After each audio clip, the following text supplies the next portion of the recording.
आप उस पर भरोसा क्यों नहीं करते? आप बहुत से लोगों पर भरोसा करते हैं, उनके पास जाते हैं। परमेश्वर आसानी से आपकी समस्या दूर कर सकता है। यदि आप परमेश्वर पर भरोसा रखें, वो बदल सकता है। वो आपके परिवार को खुश परिवार बना सकता, वो आपकी परिस्थिति को अच्छी परिस्थिति में बदल सकता है।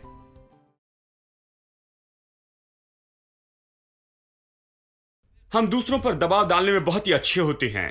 दबाव डालते रहना, जानते हैं, पैसों के लिए माता पिता के पास जाते हैं, ससुराल में जाते हैं, या भाइयों और बहनों के पास जाकर दबाव डालते हैं, और जानते हैं, कहते हैं कि मैं केवल आप ही पर आशा करता हूं, आप ही मेरी मदद कर सकते हैं, तुम्हारे बिना मैं कुछ नहीं कर सकता, मेरा भरोसा केवल आप पर है, आपको कुछ न कुछ करना होगा। कितने लोगों ने ऐसे शब्द सुने हैं? वो उस तरह के व्यक्ति जिनके दिल में अविश्वास है, उनके पास विश्वास नहीं। और मैं आपको बताऊं, यदि वो इस तरह कहते रहेंगे तो उनका कोई भविष्य नहीं, उनके पास कोई विश्वास नहीं कि वो कर सकते हैं, उनका प्रभु पर विश्वास नहीं कि उनकी जरूरत पूरी कर सकता है। इसलिए वो लोगों पर दबाव डालते हैं। वो लोग ऐसे ही थे। मूसा तो परमेश्वर नहीं है, और वो मूसा पर दबाव डाल रहे थे। उन्हें क्या करना चाहिए था? उन्हें परमेश्वर के वचन पर दबाव डालना चाहिए था। उन्हें कहना चाहिए था, परमेश्वर तूने हमसे कहा है कि तू हमें दूध और मधु के देश में लेकर जाएगा।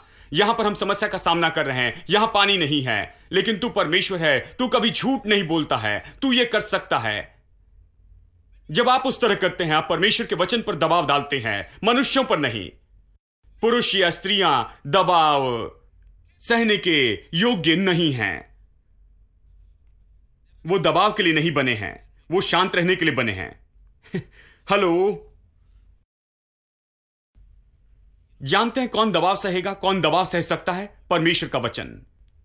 यदि आप परमेश्वर की ओर देखकर कहेंगे कि तेरा वचन कहता है कि मेरे परमेश्वर मेरी सारी जरूरत मसीह यीशु में अपने महिमा के धन के अनुसार पूरा करेगा, तूने कहा है तुम मेरे लिए से कर, तब वो वचन इस दबाव को लेगा, क्योंकि वचन उस सामर्थ से बना है कि वो जो कुछ भी कहता है उसे पूरा कर सके।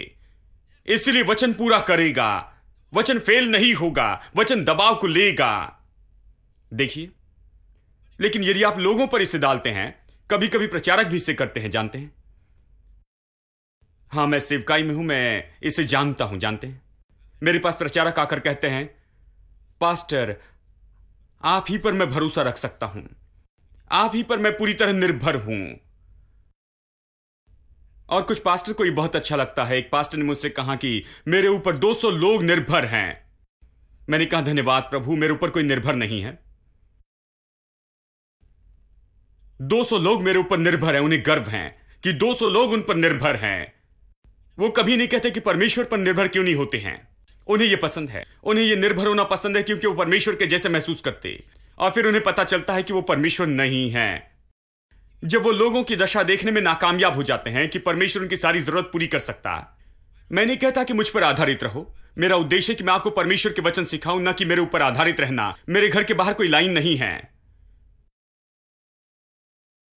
क्योंकि मेरे ऊपर कोई निर्भर नहीं है। यदि आप आकर वचन सुनते हैं, परमेश्वर पर आप आधारित होते हैं, मैं आपको उसकी ओर दिशा दे रहा हूं जिस पर आप आधारित हो सकते हैं। आपको परमेश्वर पर निर्भर होना चाहिए। अपनी समझ पर आधारित नहीं होना है, किसी अगुवे पर आधारित नहीं होना है, किसी पास्टर पर नहीं, किसी टीचर पर या इस पर। आपको प्रभु पर निर्भर होना है, उसके वचन पर। मैं आपको बता रहा हूं कि उसके वचन पर आधारित हो, उसके वचन को थामे रहे, किसी मनुष्य को नहीं।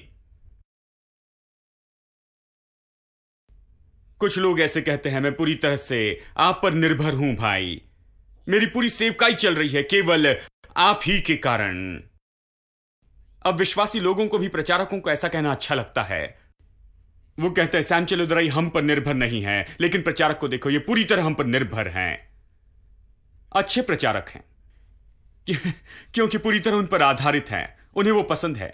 उनका शरीर कहता है, ओ मैं कुछ बड़ा हूं, मुझे पसंद है लोग मुझ पर आधारित है, मैं उनकी जरूरत पूरी करना चाहता हूं, मैं परमेश्वर जैसे होना चाहता हूं।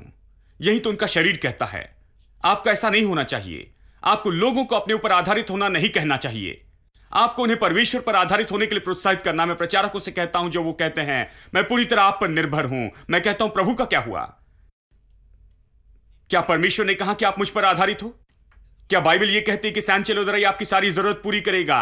अपने उसके पास में जाओ AFT में, और वो सारी जरूरत पूरी करेगा मसीह में, उसकी धन के अनुसार, महिमा के अनुसार?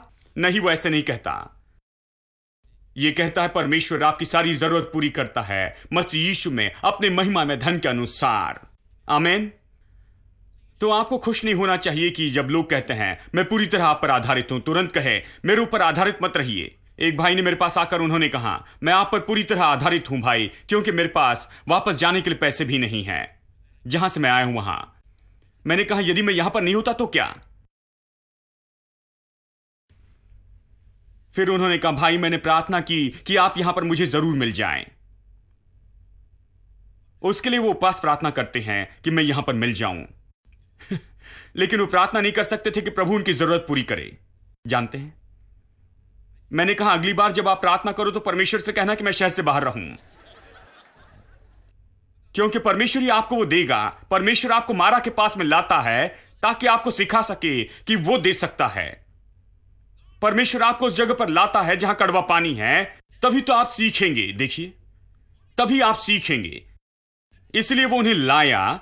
तो आप मुश्किलों का सामना करते हैं तो मत सोचिए कि मुश्किलों का सामना कर रहे हैं क्योंकि परमेश्वर मुश्किल डालना चाहता है। परमेश्वर आपको कभी भी मुश्किलों में रखना नहीं चाहता, वो मुश्किलों को नहीं भेजता है। आपको क्या करना है? विश्वास को सीखना है और विश्वास में चलते चले जाना है। आपको केवल इतना ही करना है। वो आपके लिए मुश्किलों को नहीं लाता है। वो उन्हें मारा के पास में लाया, उन्हें प्यास से मरने के लिए नहीं, वो उन्हें मारा के पास में लाया ताकि वो परमेश्वर पर विश्वास कर सके और अद्भुत कामों को देखे। ये परमेश्वर के लिए बहुत ही आसान बात थी। वो कुड़कुड़ाए, बुड़बुड़ाए, शिकायत करने लगे और ये सब कुछ। फिर परमेश्वर ने कहा, परमेश्वर ने एक पौधा दिखाया। अगला वचन कहता है मूसा को, और उसने कहा इस पौधे को लो और इसे पानी में डालो। और जैसे उसने इसे पानी में डाला, मारा का कड़वा पानी मीठे पानी में बदल गया। जो पौधा पानी में डाला गया था वो कलवरी के क्रूस का चिन्ह है, कलवरी के क्रूस को दर्शाता है। परमेश्वर उन्हें इस तरह से बता रहा था इन सारी बातों में, जो भी वो कर रहा था केवल पौधे को काट कर पानी में डालना था और वो मीठा हो जाता। वो सोचने लगे बहुत बड़ी समस्या है, कोई ठीक नहीं कर सकता। जानते हैं, वो मूसा पर दबाव डाल रहे थे, उसके साथ लड़ रहे थे। इसके लिए परमेश्वर कहता है ये बहुत ही आसान है, केवल एक पौधे को काट कर पानी में डालो, तुम्हारे लिए पानी मीठा होगा। देखिए, कई बार जब हम अविश्वास में चलते हैं, हम डर जाते हैं, लोगों के ऊपर हम दबाव डालते हैं, हम लोगों से अपेक्षा करते हैं, दुखी होते हैं, उनसे नफरत करते हैं क्योंकि उन्होंने हमारी मदद नहीं की, उन्होंने हमारे लिए सही नहीं किया, और ये सब कुछ हम कहते। यदि आप परमेश्वर के पास में जाए केवल साधारण सी बात के लिए, वो आपकी समस्या 1 सेकंड में ठीक करेगा। हेलो, वो आपके कड़वे जीवन को लेकर उसे पूरी तरह से मीठा बना देगा अपने चमत्कार से। केवल एक ही पल में मेरे दोस्तों, एक ही पल में वो बदल देगा। क्या आप विश्वास करते हैं? एक ही सेकंड में वो बदल देगा। आपकी बीमारी की कड़वाहट को लेगा और सेहत और चंगाई में बदल देगा, आपको तंदुरुस्ती देगा। एक ही पल में वो आपके टूटे परिवार को कड़वाहट को लेगा और प्यारे और सुंदर सी मधुरता को लाएगा। वो इसे कर सकता है। आप उस पर भरोसा क्यों नहीं करते? आप बहुत से लोगों पर भरोसा करते हैं, उनके पास जाते हैं। परमेश्वर आसानी से आपकी समस्या दूर कर सकता है। यदि आप परमेश्वर पर भरोसा रखें, वो बदल सकता है। वो आपके परिवार को खुश परिवार बना सकता, वो आपकी परिस्थिति को अच्छी परिस्थिति में बदल सकता है। देखिए, वो आपके कर्ज को दूर कर सकता है, कमी घटी सारी जरूरतों को, और आपको बहुतायत के व्यक्ति के रूप में बदल सकता है एक ही पल में। देखिए, परमेश्वर के पास समाधान है। देखिए, बात यह है हमें विश्वास से चलना है। जब हम विश्वास से चलते हैं तो आसान होता है। यही तो परमेश्वर चाहता है कि हम सीखें। हम अविश्वास से इसे मुश्किल बना देते हैं। हम रोते हैं, भीख मांगते हैं। जानते हैं, हम इस व्यक्ति पर निर्धारित होते हैं, उस व्यक्ति पर, और फिर इस पर गुस्सा और उस पर गुस्सा करते हमारा जीवन निराशा से होकर जाता है। जानते हैं, व्याकुल कुछ लोग कहते हैं। परमेश्वर में कभी व्याकुल नहीं होते मेरे दोस्तों, क्योंकि वो हमेशा आपकी जरूरत पूरी करेगा, आप जो सोचते हैं उससे भी बेहतर तरीके से। आमीन। लेकिन बात यह है, जानते हैं, परमेश्वर ने हमारे जीवन में इतना सब कुछ करने पर भी हम अविश्वास में होते हैं। फिर भी हम समस्या जब आती है, हमें लगता है कि समस्या बड़ी है और हम डर जाते हैं। हम जल्दी दूसरों पर दोष लगाते हैं, हम जल्दी नकारात्मक हो जाते हैं, हम जल्दी पीछे मुड़कर देखते हैं और जल्दी दूसरों पर दबाव डालना शुरू करते हैं विश्वास में चलने के बजाय। ये सब अविश्वास के चिन्ह हैं मेरे दोस्तों। केवल जब आप इससे छुटकारा पाते हैं तो आप परमेश्वर की आशीष में चलेंगे। आमीन। लेकिन एक और बात जो यहां पर देखिए, अध्याय 15, वचन 24 यहां कहता है, लोग मूसा के विरुद्ध में कुड़कुड़ाने लगे कि हम क्या पिएंगे। एक और चिन्ह है, निश्चित चिन्ह है इस अविश्वास का, वो ये है कुड़कुड़ाना। अब ये कुड़कुड़ाना वो है जो बहुत ही सामान्य है। हम देखते हैं कि बहुत से विश्वासी कुड़कुड़ाते रहते हैं। मेरे साथ में निकालिए फिलिपियो 2। कुछ लोग कहते हैं कि कभी कभी कुड़कुड़ाना बहुत अच्छा होता है भाई। एक व्यक्ति ने कहा, कभी कभी कुड़कुड़ाना अच्छा है। ठीक है, तो वचन कहां पर है?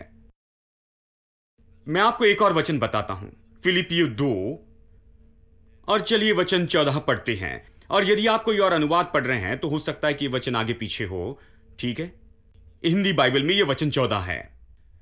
सब काम बिना कुड़कुड़ाए और बिना विवाद से किया करो। सब लोग कहें बिना कुड़कुड़ाए। फिर से कहें, सारे काम करें बिना कुड़कुड़ाए। यदि आप सब काम बिना कुड़कुड़ाए करते हैं तो आपके पास कोई कुड़कुड़ाने का समय होगा क्या? किसी चीज के लिए कुड़कुड़ाना अच्छा होगा? क्योंकि आपको सब काम बिना कुड़कुड़ाए करना है। फिर कुड़कुड़ाने की आज्ञा नहीं है। कुड़कुड़ाना इतना बुरा है, परमेश्वर कहता है कुड़कुड़ाना नहीं। हेलो, कुछ लोगों को लगता है कि वो मेरे पैरों पर पैर रख रहे हैं। खैर सुनिए, जानते हैं ये हम सब इंसान हैं। हम सब इस रास्ते पर से होकर गए हैं, क्योंकि हम सब ऐसे ही समाज में आसपास में रहते हैं। हम सब ने ये कुड़कुड़ाने की आदत आसपास के लोगों से सीखी है और हम सब ने इसे किया है। कोई भी नहीं कह सकता कि मैं नहीं कुड़कुड़ाया हूं। सब ने इसे किया है, क्योंकि सब इसे करते हैं। जानते हैं, हम सोचते हैं ठीक है, लेकिन ये विश्वासियों के जीवन में गलत है। कुड़कुड़ाना ठीक है लोग कहते हैं, लेकिन ये सही नहीं है। बाइबल कहती है सब काम बिना कुड़कुड़ाए करो, क्योंकि कुड़कुड़ाना तो वो बात है जिससे प्रतिज्ञा के देश में ही नहीं पहुंच सके, वो दूध और मधु के देश में नहीं पहुंच सके, क्योंकि वो कुड़कुड़ा रहे थे। देखिए, और कुड़कुड़ाना भयानक बात है, क्योंकि विश्वास तो धन्यवाद देता है और अविश्वास कुड़कुड़ाता है। कई बार आप इस्राएली लोगों के बारे में पढ़ते हैं, वो कुड़कुड़ाते हैं बार बार। वो देखिए 10 बार वो कुड़कुड़ाते रहे। कुड़कुड़ाना अविश्वास का सबसे बड़ा चिन्ह है। चलिए निर्गमन अध्याय 15 में चले। तब मूसा ने यहोवा की दुहाई दी और यहोवा ने उसे एक पौधा बतला दिया, जिससे जब उसने पानी में डाला तब वो पानी मीठा हो गया। वही यहोवा ने उनके लिए एक विधि और नियम बनाया और उनकी परीक्षा की और उससे कहा, यदि तू अपने परमेश्वर यहोवा का वचन तन मन से सुने और जो उसकी दृष्टि में ठीक है वही करे और उसकी आज्ञाओं पर कान लगाए और उसकी सब विधियों को माने, तो जितने रोग मैंने मिस्रियों पर भेजे हैं उनमें से एक भी तुझ पर न भेजूंगा, क्योंकि मैं तुम्हारा चंगा करने वाला हूं। अब ये तो बहुत ही अद्भुत बात है। देखिए, इसके संपर्क में डाली को तोड़ना और उसे पानी में डालना ताकि पानी को मीठा बनाए। जैसे उन्होंने इसे किया, परमेश्वर ने एक नियम और विधि को स्थापित किया, ये कहता है, और उन पर घोषित किया कि ये किस बारे में है। उसने कहा, मैं तुम्हारा चंगा करने वाला परमेश्वर हूं और जो बीमारियां मैंने मिस्रियों पर भेजी उनमें से कोई तुम पर नहीं आएगी। मैं तुम्हारा चंगा करने वाला प्रभु हूं। इस संसार में जहां पर बीमारी है, बीमारी की कड़वाहट हर जगह पर है। परमेश्वर कहता है, यदि तुम मुझ पर विश्वास करते हो और जो कुछ भी कलवरी के ऊपर हुआ है, अगर तुम मुझसे लेते विश्वास करते और विश्वास से उसका उपयोग करते हैं, तो मैं तुम्हारा चंगाई देने वाला हो जाऊंगा। वो कहता है, केवल तुम्हारे शरीर में ही चंगाई नहीं, लेकिन तुम्हारे मन में चंगाई, परिवार में चंगाई, भावनाओं में चंगाई, हर तरह से चंगाई। मैं तुम्हें चंगाई देने वाला परमेश्वर हो जाऊंगा। मिस्रियों पर जो कुछ भी आया था उनमें से कुछ तुम पर नहीं आएगा। प्रभु कहता है, मैं तुम्हारा चंगाई दाता हो जाऊंगा।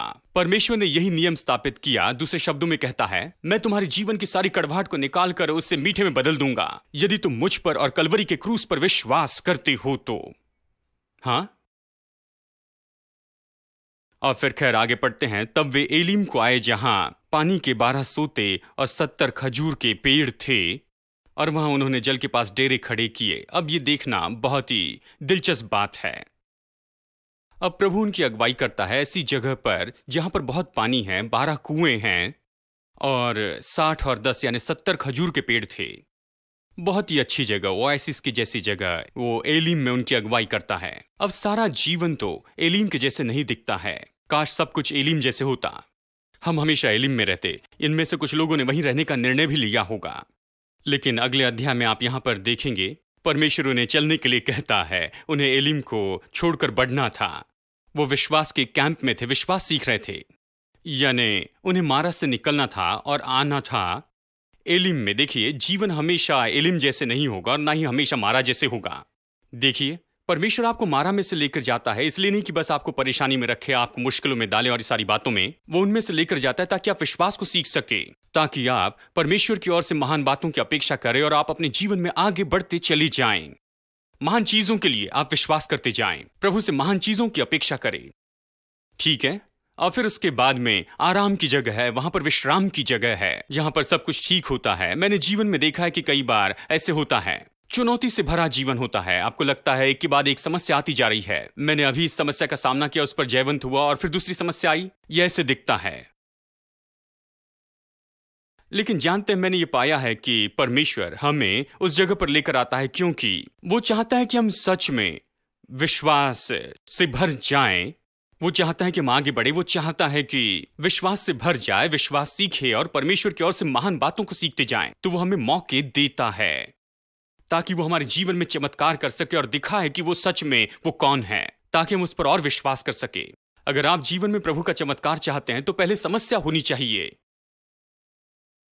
हेलो आपके पास में असंभवता होनी चाहिए पहले, ताकि आप चमत्कार पा सके। मारा का यही उद्देश्य है। परमेश्वर असंभवता इसलिए नहीं लेकर आता है कि उससे आपको पूरा खत्म कर दे, कि उससे वो आपको मार दे। नहीं, परमेश्वर के पास में ऐसे विचार नहीं है अपनी योजनाओं में। परमेश्वर आपको मारा के पास लाता है ताकि आप परमेश्वर के अद्भुत कामों को जान सके, ताकि आप असंभवता का सामना कर सके और देखे कैसे उस असंभवता में परमेश्वर आपकी मदद करता है। वो आपको अच्छा बनाएगा। और मैं आपको बताऊं, मेरे जीवन में मैंने असंभवताओं के बाद असंभवताओं का सामना किया है, और जब मैंने देखा कि परमेश्वर ने अद्भुत रीति से कैसे उन्हें हल किया है, उसी कारण मैं मजबूत हुआ। इसके कारण मैं और महान बातों के लिए प्रभु पर विश्वास करने लगा, क्योंकि असंभवताएं तो परमेश्वर के सामने कुछ नहीं है। जब आप असंभवता के सामने आते और आप कहते कि और कोई भी मार्ग नहीं है, तो आप पाएंगे परमेश्वर के पास में हजारों और भी मार्ग हैं।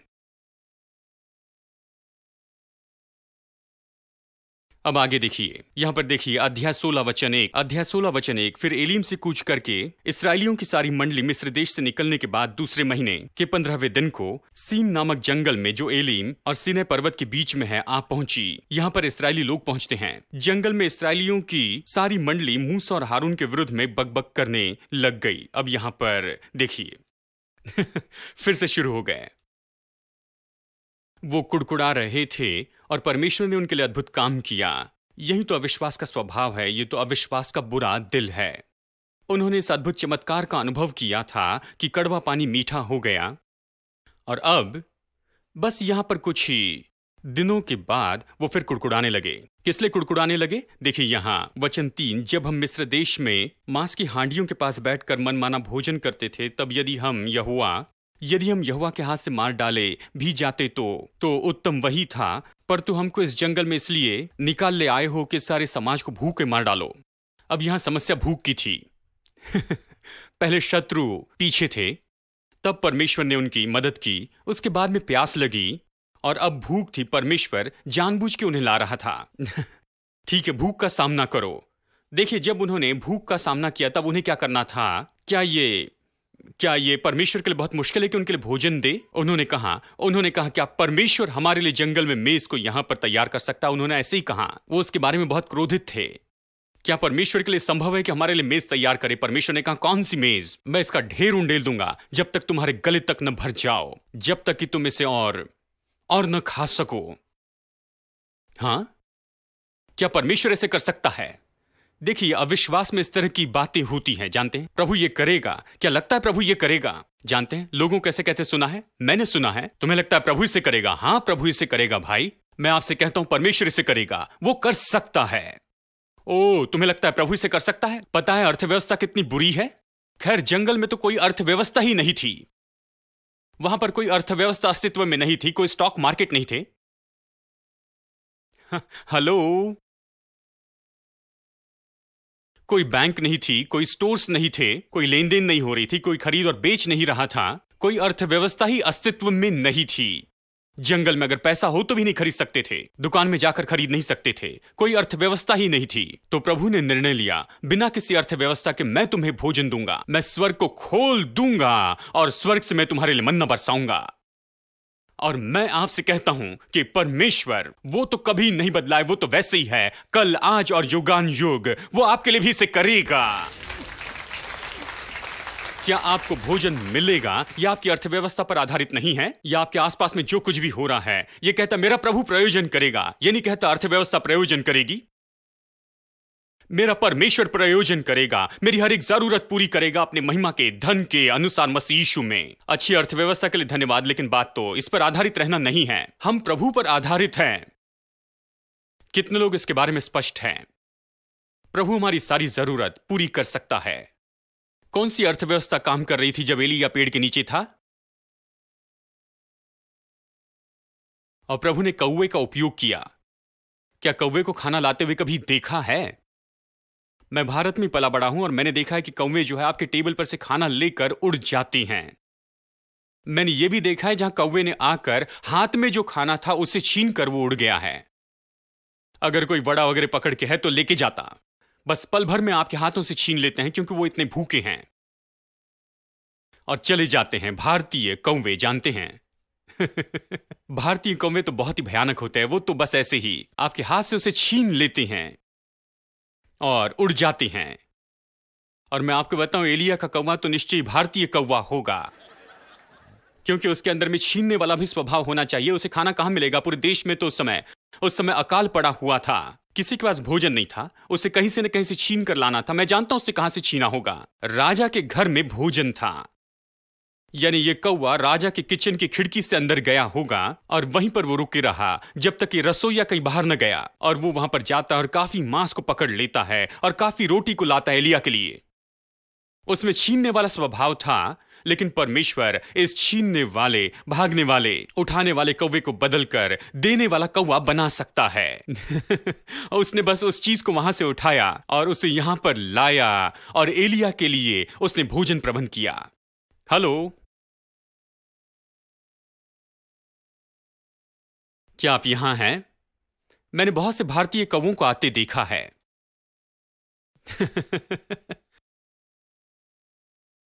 वो जो पहले छीन लेते थे अब देने लगे हैं क्योंकि प्रभु ये कर रहा है प्रभु ने ये करने लगा रहा है। परमेश्वर के पास हजारों मार्ग हैं मेरे दोस्तों, कौवे तो बस एक ही मार्ग है। अगर आपके देश में कोई कौवे नहीं तो चिंता मत कीजिए, प्रभु के पास दूसरा मार्ग है परमेश्वर के पास हजारों अलग तरीके हैं। वो बस स्वर्ग को खोलता है और उनके लिए मन्ना उंडेलता जाता है। हर दिन उन्हें बस यही करना था कि जाकर उसे उठाना था। हां, क्या यह अद्भुत नहीं है? और वो हर तरह के पक्षी को लेकर आता है हर जगह से कि वो आकर उन पर गिरते जाएं बड़ी संख्या में, ताकि इन्हें खाने के लिए मटन मिल सके। क्या यह अद्भुत नहीं? चिकन डिलीवर किया गया, होम डिलीवरी, वहां पर के लाखों लाखों लोगों के लिए। यहां तक कि कंपनी प्रभावी रूप से नहीं कर सकती है, लेकिन प्रभु ने कहा मैं ये दूंगा, और उसने दिया और उन्होंने पेट भर कर इसे खाया। और मैं आपसे कहता हूं कि वही परमेश्वर जो यीशु मसीह में और उसके द्वारा प्रकट हुआ है, और वो तो एक सा है कल, आज और युगान युग, वो आपका और मेरा परमेश्वर है। हमें बस इतना ही करना है कि विश्वास सीखे और विश्वास से चले। और जब आप असंभव परिस्थिति को देखते हैं, आप कुड़कुड़ाए नहीं, शिकायत न करे, संकोच न करे, शिकायत न करे, विश्वास करे, क्योंकि परमेश्वर आज आपके लिए चमत्कार कर सकता है। आज के दिन भी जब कोई मार्ग नहीं है तो परमेश्वर मार्ग बनाएगा। इस पर विश्वास करें दोस्तों, विश्वास से चले और आपकी सारी जरूरत पूरी हो जाएगी। God is fighting for us. God is on our side. He has overcome us. He has overcome. We will not be shaken. We will not be moved.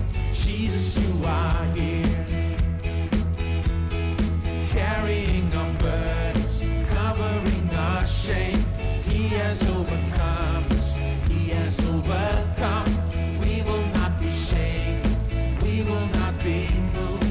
Jesus, you are here. I will live. I will not die.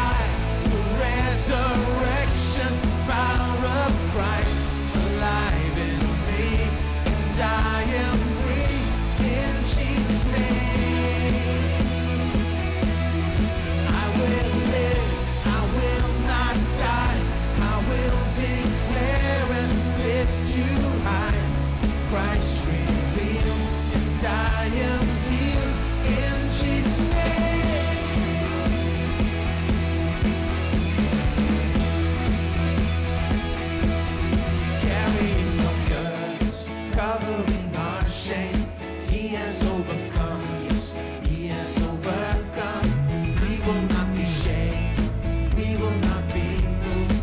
Jesus, you are here. I will live, I will live, I will not die.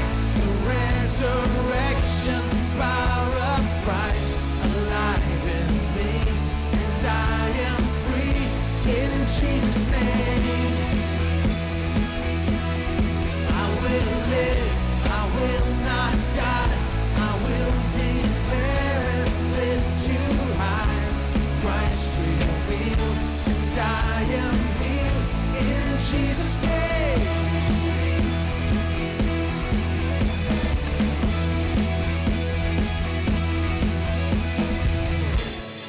Let's keep clapping our hands.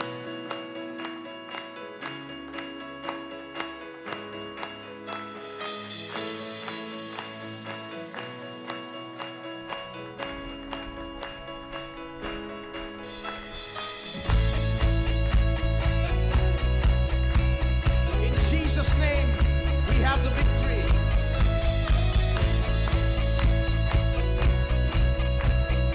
Sing, God is fighting for us. God is fighting for us, pushing back the darkness, lighting up the kingdom that cannot be shaken. In the name of Jesus,